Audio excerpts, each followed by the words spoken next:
আসসালামু আলাইকুম রহমতুল্লাহ। আশা করছি সবাই অনেক অনেক ভালো আছেন, সুস্থ আছেন।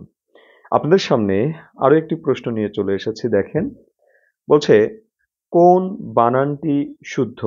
শুদ্ধ বানান কোনটি? লক্ষ্য করবেন, দেখেন প্রতিটা অপশনে আছে বুদ্ধিজীবী একটি শব্দই।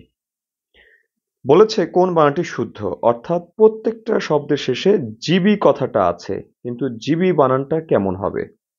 লক্ষ্য করেন, আমি লিখছি জিবি। এই জিবি বানানটা দীর্ঘই রস্বই, আবার হয় দুইটাই কি হয়, দুইটাই দীর্ঘই হয়। এখন কোথায় আমি দীর্ঘই দেব দুইটা, আর কোথায় দেব দীর্ঘই রস্বই? এখন কথা হলো আমি কোনটা কোথায় লিখব। লক্ষ্য করবেন, প্রথমটা আমি লিখব, প্রথম যেটা দীর্ঘই রস্বইকার দিয়ে লিখছি, এটা আমি লিখব শব্দের শুরুতে বা প্রথমে, প্রথমে বসে এটা। আর জিবি বানানটা দুইটাই দীর্ঘইকার দিয়ে হবে, সেটা শব্দের শেষে বসবে।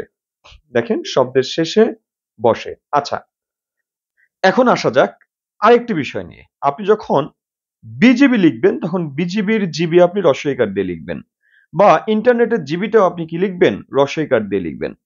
এখন আমরা আসি এই যে প্রথম যে দুইটা শব্দ লিখেছি, এই দুইটা শব্দের উদাহরণ নিয়ে। শব্দের শুরুতে যখন বসবে তখন রস্বই দীর্ঘই রস্বইকার দেওয়া হবে। দেখা যাক উদাহরণ। লক্ষ্য করেন, শব্দের শেষে কি বসেছে?